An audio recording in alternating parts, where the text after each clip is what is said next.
Hello and welcome to my DIY and sewing channel, Kate Makes.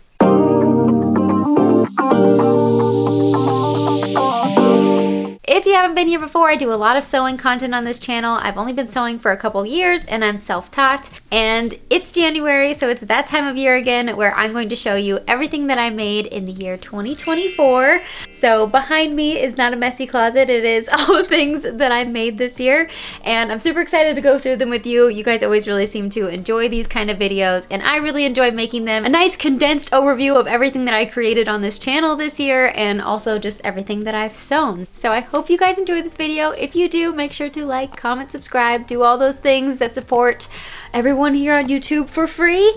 And yeah, let's get into this video. So first up, this was my first full year posting consistently on YouTube. So just about every single item I made this year has a corresponding YouTube video. So I'll have everything linked in the description box below if you want to see how I made this, or if you just want more details on the item in general. I'm going to start off with dresses, and then we'll move on to tops, and then skirts, and then some accessory items, and I'll talk about a few things that aren't on this rack. So now, let's see what these items are.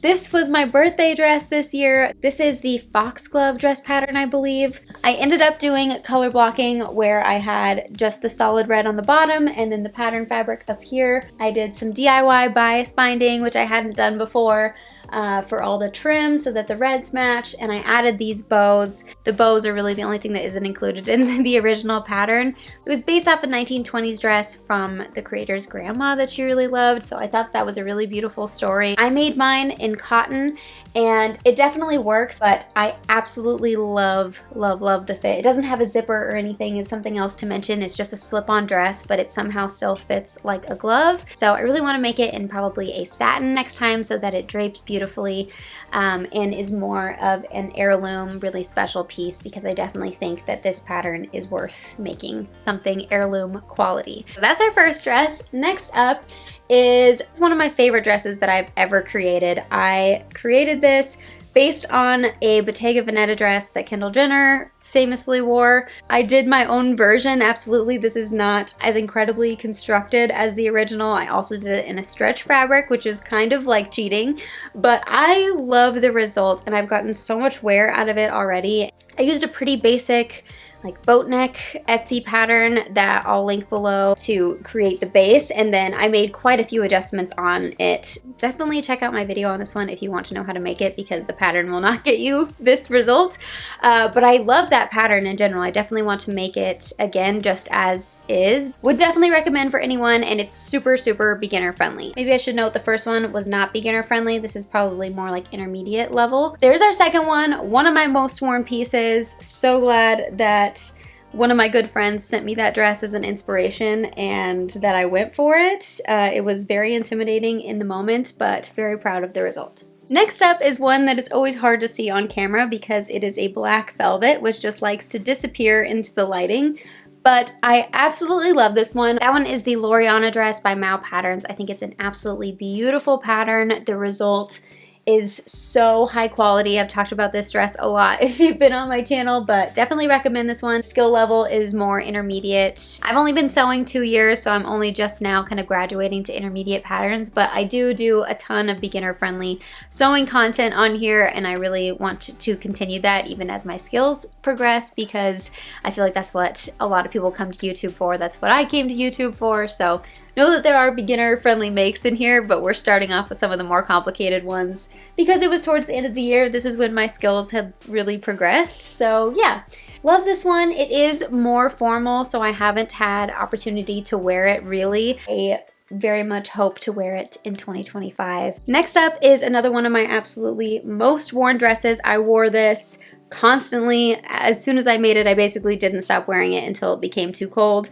Can't wait till it's warm enough to wear it again. I was a pattern tester for this one. This is a Lydia Naomi pattern. Could not recommend it more. Very, very beginner friendly, and a great one in terms of fitting because there's so much elastic throughout and a drawstring waist.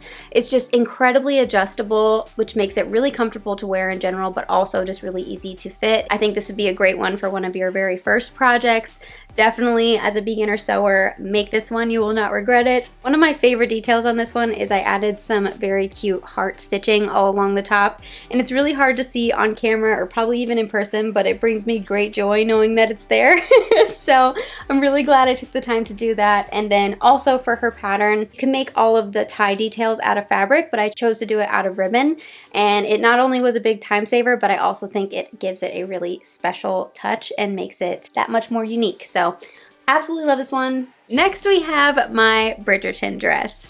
I feel like just about anybody who sews attempted to make a Bridgerton dress either this year or last year. It just can't be helped. Have I worn it? No. I hope that maybe I can wear it at some point. But even if not, this was one of my most fun makes this year. I had such a great time making this video. If you want to enjoy a really silly intro, please check this video out. This is a free pattern from Mood. It's called the Bridgerton dress. Very simple to make. I made this completely from thrifted fabrics. This was an old tablecloth, and these were some satin bed sheets that I used for the lining. And even if it gets almost nowhere, I'm really happy I made it. Now we have this little jean dress, which has gotten a surprising amount of wear. The pattern is by Kiana Bonolo. You can make it as a top or a dress, and I found the fit to be great. I am a bit long-waisted, which is something I discovered this year. I was not aware of this for the rest of my life, but the waist does sit a bit high on me, so I have learned that I kind of need to extend the waistline of anything that I make. Thank you, commenters who also helped me figure out that that was why I always have that issue. But yeah, love this dress. I think the fit is awesome. This is another really beginner-friendly project. This little neckline detail is usually just a flap and isn't sewn down. I sewed mine to make it look more like the original dress. I was inspired to make this one by the Espresso album art by Sabrina Carpenter. She's wearing this jean dress in all of those photos, and I loved it, so I thought I would try to recreate it, and this pattern got me super, super close. I've worn it a handful of times. I'll definitely use this pattern again. I think it's a really great staple dress that you can easily layer stuff over or put tights under.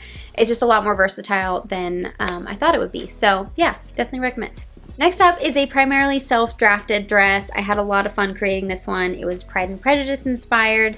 Check this video out if you love Pride and Prejudice. This is incredibly comfortable, and I used old bed sheets for the lining. So this one I think goes under the category of like a nap dress where it looks kind of fancy, but I could wear it constantly. A couple things I'm very proud of about this dress are the sleeves.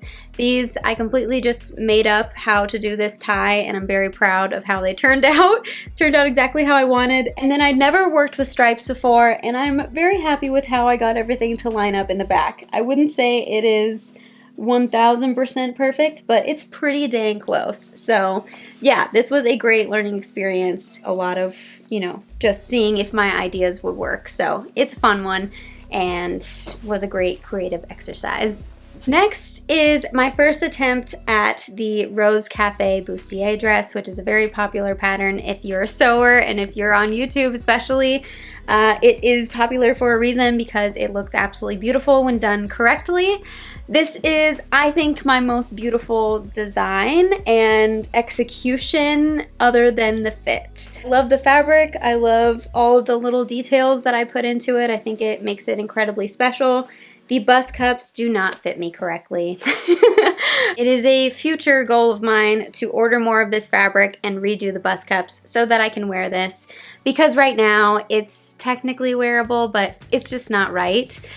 So it's beautiful on the hanger, it's okay on, but these bust cups need to be fixed. So this is kind of my, I'm very proud of this one, and also it's somehow still a big oops. So this is just part of the sewing journey, I suppose.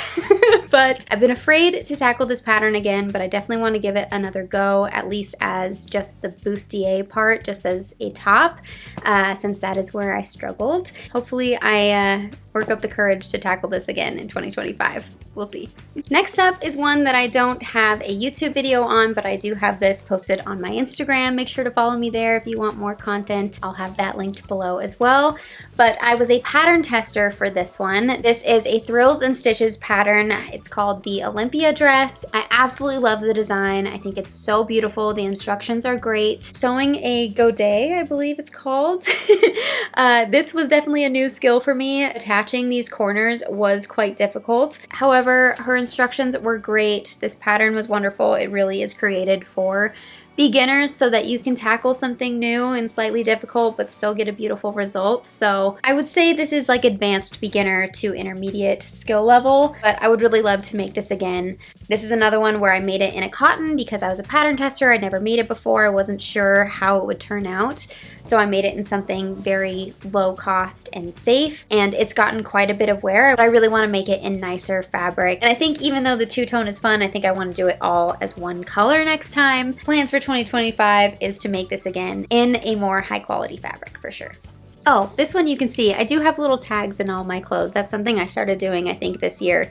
I ordered these off of Etsy, and they're just little iron-ons that I put in all my things. And I highly recommend getting yourself some little tags because it just makes your clothes feel that much more professional. And it's just really fun to have something with your name on it. But yeah, this one is a Lydia Naomi pattern. I love, love, love her patterns, love her channel. Definitely check it out. Especially if you're a beginner. This one, I just fully made the wrong size. It's too small for me, especially in the bust area. I do think that this is a beautiful pattern. I don't know if I'll make it again though. And really the only reason for that is that it isn't lined, it just has facing. There isn't really like a nice finishing for the opening for the belt either, which bothers me. But yeah, probably not one I will make again, but I still think it's a beautiful pattern. A dress that I don't have on the rack, but that I am super proud of is one that I made for one of my best friends as a maternity dress. I used the Jella dress from Vicky Sews, and I am in love with that pattern. I definitely will be making it this year. Made it in a really beautiful 4-way stretch ivory ribbed knit, and it just turned out absolutely gorgeous. I'm obsessed with these maternity photos that she took in it. She looks so beautiful, so I'm so happy that I was able to make this for her this year. Next up, I have a couple of turtlenecks from the same pattern. This is another Kiana Bonolo pattern, just her turtleneck or mock neck pattern. I've only done the turtleneck version. I absolutely love this pattern. I will be using it forever, probably. It's a great one for beginners, and personally, I wear turtlenecks so much. I need to make more of them, especially in the winter. I just love to layer them under everything, and in fall, and even in spring sometimes when it's cold, like you just can't go wrong with turtlenecks. So I love this one. I made this one double layered because the fabric was kind of see-through, and so it's extra warm, so I can really only wear this one when it's nice and cold. This one is in a cotton rib, and I love this fabric. This is something that I think will last me absolutely forever because it's 100% cotton and it's just always going to look beautiful. And when is a black turtleneck going to go out of style? Never. So obsessed with this one. I've worn it so much, and I will be continuing to wear it constantly. You will see me make more of these. I'll never buy a turtleneck again. I will just be making them forever. Okay, next up we have this self-drafted top. I have a video where I did 3 self-drafting projects and walk you through how to make every single one of them. So I did 2 tops and a skirt, and those are basically like having free patterns. You just need a couple measurements from your own body to make this, and I walk you through how to do it. So check that video out if you would like to have this one for yourself. One of the first things that I ever created was a different version of this same top. So I thought I'd give it another go with some more experience under my belt. And it did turn out really well, but I do think that I needed a slightly more structured fabric than this. I think that the ruffles would just hold better if this was slightly more structured and a little less flowy. This is also pretty see-through, so I have to be really careful about what I'm wearing under it as well. So I like the design, but I think it would be better in different fabric, which is really the main struggle that I have with sewing. I think I'm getting better and better at it, but every now and then you just choose the wrong fabric for a project and it doesn't turn out as well as you know it could. So if you make make this yourself, I would suggest something with a bit more structure. Next up, we have something that was basically just a test for the Bottega Veneta dress that I was making. I wanted to see if my concept for the opening on the top would work. So I just made a quick top out of the same fabric, and I actually absolutely love this top. I've worn this quite a bit. I want to make it again without the opening as well, just so I can wear it even more. I think this is a great like workout top as well if I make it without the opening. The entire Bottega Veneta project made me fall completely in love with stretch fabrics, and especially with like a nice jersey like this. So I think I'll be doing more stretch projects in the future because it's just so simple to get something that fits so well and is so comfortable to wear every day. So yeah, love. One of my absolute favorites, I made this corset from a thrifted tapestry that I found for a few dollars. I did some detail stitching on it. I used the blue corset pattern. This is an Etsy pattern that was pretty affordable as well. I love this. It's gotten a ton of wear. I will definitely be making more corsets in the future, but this is definitely one of the most simple corset patterns to make. And yeah, the tapestry just makes this so special.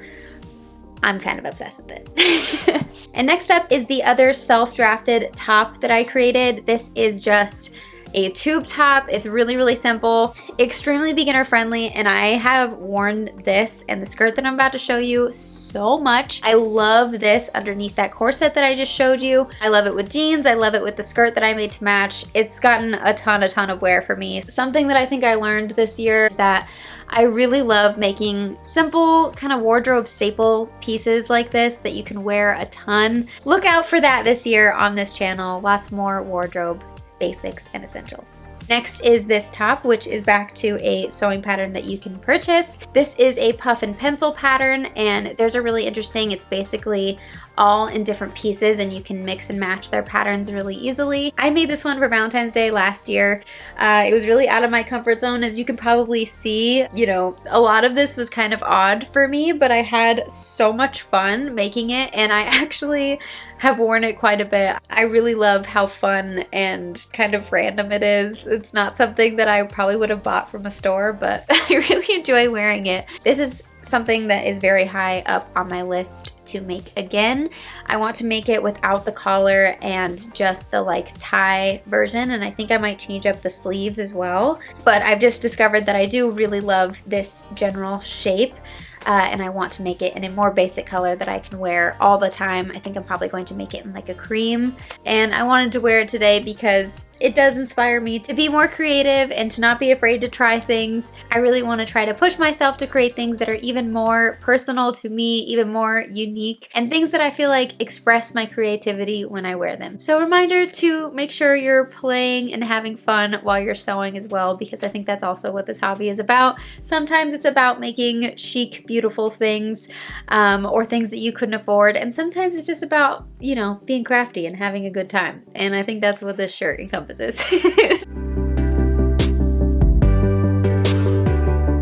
And now we are to the self-drafted skirts that I created. This is one of my favorite things that I've ever made as well.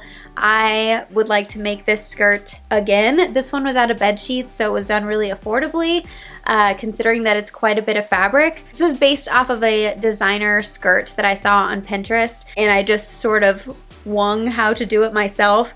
And I'm obsessed with the results. I have just worn this so much, and I think it's such a beautiful design actually. So highly recommend making this one for yourself. Next up is what I call the date night skirt.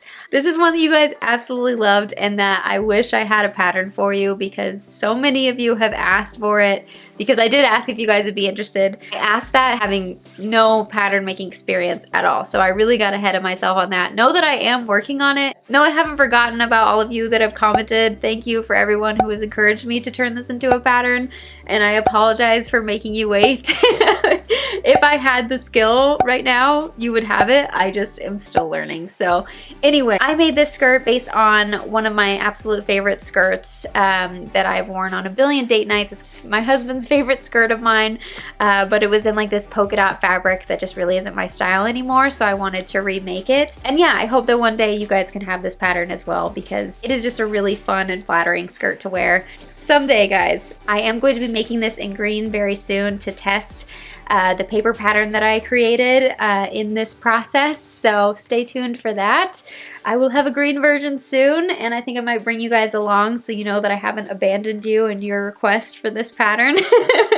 But yeah, okay, so moving on. Love this one. Highly recommend replicating clothes that you love into a new fabric so that you have a new version of an old thing that you love. And then in that same video, I created this little green athletic skirt. I am a dancer as well, and I have worn this to dance in specifically multiple times. I would like to make this one again with some adjustments. I don't love that there's a center line on this, so I think next time I create it, I'll do it in 3 pieces instead of 4. Yeah, I think I'll just keep messing with this because it's another one that I love and that I'll wear a lot and I think would be great in other fabrics. And next up are these shorts that kind of look like skirts. I'll put the clips I have of this, but this was the 3rd project in that video. Another thing I'd love to turn into a pattern someday because I just don't really see them for sale anywhere, but I think that they're so cute and flattering. Really happy that I was able to turn shorts that I was never going to wear again because the fabric was so out of date. And now I can wear them all the time again. So yeah, we only have a couple more things here, almost done. We have this mini skirt, which is from the Frasier dress pattern. This is the 2nd time I've made this skirt. This time I made it in a suiting material, which I think I preferred it in a slightly less stiff fabric. But still, I've worn it a ton and I wear the black one a ton. Definitely recommend this pattern. A great staple for your wardrobe. And next we have this super fun quilted bag. This is just a fun little tote. I can't remember the name of it at the moment, but I'll link it down below. This was a really fun project and another one where I just kind of wanted to use fun fabric that makes me smile. It wasn't the easiest, I would say advanced beginner on this one. And then I didn't grab them, but I also made some hair accessories, some dog bandanas, some other fun little things that I made a video on. If you would like a super quick and beginner-friendly project, check that one out. And then some bonus items. I also made some Halloween costumes this year. I had so much fun making 3 different vintage inspired bat costumes, and the most advanced one I am super proud of and had so much fun making it. I tried my hand at like some cosplay details as well, which I think turned out really great for my first attempt. So I'm excited to do more of that this year as well because I just thought that was great fun. Some other bonus, more like crafty projects that I did this year was I created my own pin cushions, which I absolutely love these. This one is just something that goes on your wrist and I made completely out of scrap materials. And then this one wraps around my machine, and the combination of both of these is just crazy useful, and I love that they're out of a fabric that I absolutely loved. Definitely recommend doing this, and if you want to check that video out, I walk through this whole process and teach you how to make them yourself if you want some as well. And I think that that covers it. That is everything that I made in 2024. If you've been along for all these videos, thank you so much for supporting me along the way. If you enjoyed this video, please make sure to like, comment, and subscribe. I'd love to hear which of these projects was your favorite of mine this year, or which one inspired you to make something if you're going to try any of these, or just let me know how your sewing year was. I would love to chat with you guys down in the comments. I hope you have a wonderful day and a wonderful week, and I will talk to you guys soon. Bye! Thank